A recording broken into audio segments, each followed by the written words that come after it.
Hey, good afternoon, folks. It's Pat Dees. Welcome to my channel, moneyme. If you guys could do me a favor and hit the subscribe button if you haven't already subscribed. And Sunday afternoon here, just looking at some stock news and really trying to plan out the week. It's the end of the. I think it says I went live here. Let me just. I got a message here. Yep, says I'm live. That's what the buzzing was on my phone, but. You guys, I haven't done a video in 2 weeks, and you say, hey, Pat Dees, where you been? You haven't done a video. And honestly, the reason I haven't done a video is just because I've been busy with other things. And if you look back at my channel, I predicted the stock market would correct. I wish I would have had some faith in more into puts and been on that bandwagon as far as going down. We basically, with tomorrow, we have 3 trading days left in March. So what I wanted to do was focus really on, in one account, the couple accounts that I manage. I actually made a call to somebody the other day, and I'm going to get into that, about selling a stock. And I told them to sell the stock.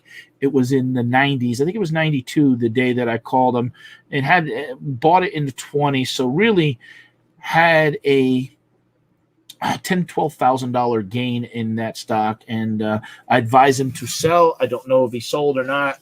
I left it up to him, obviously, because he can do whatever he wants. But we're going to talk about the 2 stocks of the week. Basically, are eBay and Viacom. So eBay, we're going to highlight here. eBay was it was correcting here. We're going to show it's a 1-day chart. Let's see the range. 1 month, yeah. eBay was correcting here. I mean, it started out, looked like it was breaking out, and was at 61. Let's see, 1 day. That's a 1 month chart. Day. Yeah, 64.85. Well, that went back to October. But as you can see here, it was 64.85, and it actually corrected. Came down to like 52. 52, 56 area, and Friday had a great run. It had a went up $2.74, almost 5%. So it looked like it had a big sell off on Wednesday, and I thought, because the pattern was showing that we were getting finally back up to there, and then all of a sudden on Wednesday the stock broke down, and I thought, oh boy, here we are again. We're back at that the failed, but it seems like and then we had a little bit of green on Thursday, but Friday is where it really. My concern is that we're getting some rebalancing at the end of the month and at the end of the quarter by hedge funds and mutual funds, because it is when the end of March, January, February, March, that's the end of the quarter. A lot of times people, those market makers and stuff like that, people that run hedge funds and mutual funds will rebalance and sell or buy different stocks. But eBay relatively is cheap as far as what they're trading at compared to other companies, and I like that we had a strong. Now, what we really need to do is see some continuation from this point of. Here we have, because basically it closed almost at the same at the candle at the top here on Wednesday. So we really need to see a continuation. So 60.83, what I would like to see on Monday is that we basically can get to 61.79, 61.73 in that range to really confirm that this is starting to break back out. And then obviously the next target is going to be hold on. Hey, Craig, what's up? The next target is going to be in the range of 63. So 61.73 we want to see next breakout. And then the next, and then the high here is 63.76, which I'll zoom in on the chart. Well, 64.85 was an intraday high, but that's really the next point. And then, if we can continue, we should be able to continue up. And we have a lot of market volatility because of interest rates. People are selling out of certain tech stocks, they say, because interest rates really aren't that high. I mean, historically, but it's always the same old Wall Street, given the same old, a month ago they were telling, up in price targets and it kills me because I sold Raku. If you guys follow me, I told you I had a big loss on Raku, and finally February I'll type that one in. Raku. Oh, I have it over here in my side chart. Raku was one that I was following, and finally on February the 10th, I closed out the short position, and what timing that was, because since February the 10th, it's had a couple up, but it's been really pretty much down. I covered in the 400s, and it's pretty much been down ever since then.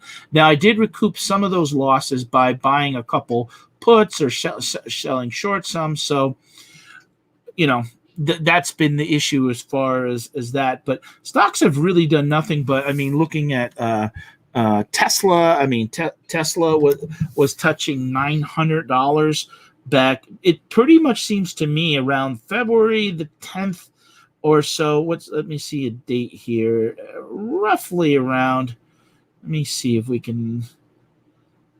February, that was January the 25th, but yeah, so around the last week of January, first week of February, the market seems like a lot of these have. That's when they peaked, and I mean, you look at Tesla, and it's down. I mean, it touched 500, and we had some days where that stock was down like 150 points, and if you had puts into that, you really could have made a lot of money. And I'm going to keep this short. I'm only, I'm kind of highlighting on some. I am trying to do more videos, but I had to take a break a little bit because I really wanted to concentrate on the one account that I'm managing, that I had merged two accounts together that honestly, it just Roku hurt the account. I sold Viacom is the other stock I want to talk about, and that's eBay, and Viacom is the stocks of the week.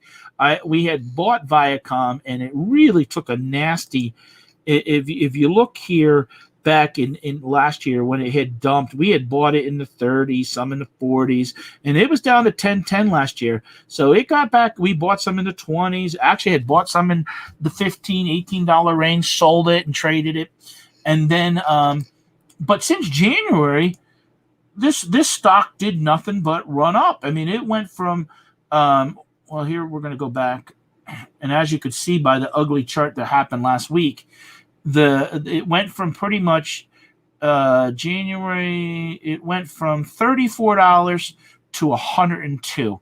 Now, I shorted some of I sold in the 40s, missed out, honestly, at least on $30,000 in profit because controlled 1,200 shares in multiple accounts, and probably honestly had made about $7,000 on the account, but really would have made close to $40,000 in 3 months on it, and that would have been a tremendous return, 150% return, on that. But just it was starting to be that it was too much of the account, and didn't want that to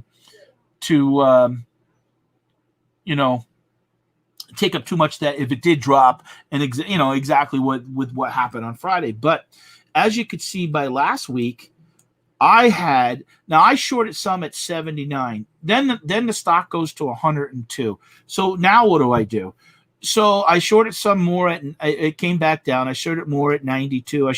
So I said to myself, when it gets back down to 79, I was going to cover, because I'd shorted 100 shares. So we were total short 130 shares. So I shorted 100 shares at 79, 10 at like 83, another 10 at 92, another 10. So approximately, it wasn't a big profitable, because when I put it on Wednesday, if it hit 79 to cover the short, because it had been down like 20 points, and I thought, I was out on the road. And that's the thing with these stocks, you got to really watch them, and I couldn't be watching it the whole time, and I felt like, hey, who knows, you could open back tomorrow. And I mean, perfect example is what's been happening with GameStop. And I mean, GameStop, you're seeing $7,500 moves in one day. And if you're on the wrong end of that, that can really hurt your account. So I basically put a sell order in, and I had some 85 puts that expired on Friday.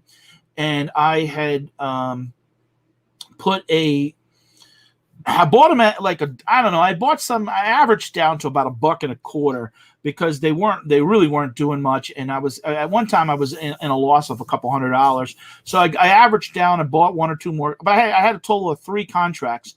So I sold them for $3.50 on, I think it was Wednesday. That day alone, so I cashed out for approximately $1,000, maybe about $600 on that trade. That day, those closed at approximately $15 to $17. So that $1,000 would have been worth about $5,000. Well, let me tell you, Friday the stock was down to $48.23. Those $85 puts were worth $37. So what I sold on Wednesday for $1,000 on Friday would have been worth $9,000. Now I did even have April 70 puts, which were doing nothing, and I sold them at like $3, made like $300.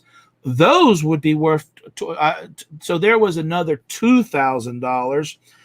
And obviously, I told you I covered the position of 130 shares at 79. That would have been another 3,000. Basically, I left $15,000 on the table by. I don't want to say not having patience, but I just felt like if you're on the road and you're trying to do these and these positions expire at a certain time. Now, I did get into. I did buy 3 contracts when I sold my. Ones that expired Friday, I did buy ones for April for $3.50. And because they had moved so fast, I basically had made $600 in 2 hours. I got out of those. Well, needless to say, those are worth $20-some now.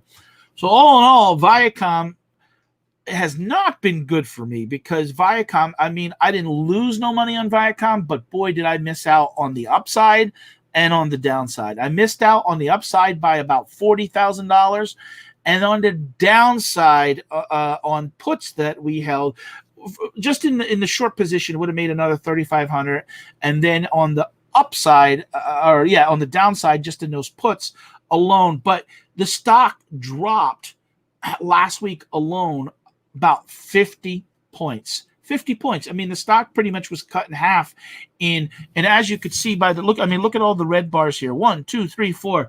The stock was $94, $95 on Tuesday. And I called the guy that I know, and I know he has about 100 shares, 100 or maybe 200. I don't know, but because I haven't. It's when I put those trades on last year for him, I bought Kohl's, Viacom, and Disney. But I told him, and you better sell it because they're issuing more stock. And from the news that I heard, and I don't know if this is true, that they want to issue $3 billion in more debt, and they really had no takers on wanting that $3 billion in debt. So that really hit the stock, and bigger than obviously than I thought, because I knew the stock would probably drop 20, but I in other words, I thought it would drop to 75, but not that quick. And I knew that, it gave back. I mean, when you think about it, you had a company, when you got something that's cut in half by 50% in pretty much 4 days, and then on Friday, it was crazy that you could have got in. I could have got back in on Thursday and stuff like that, but I was actually out of town on Friday, and again, I couldn't watch it, and they expired Friday. But you could have put $1,000 into and turned it into pretty much $30,000 just in 2 or 3 days, just buying those puts. So eBay, we still have eBay. And that did good for us Friday. We have some calls. We have some in 2 accounts. We even have the stock.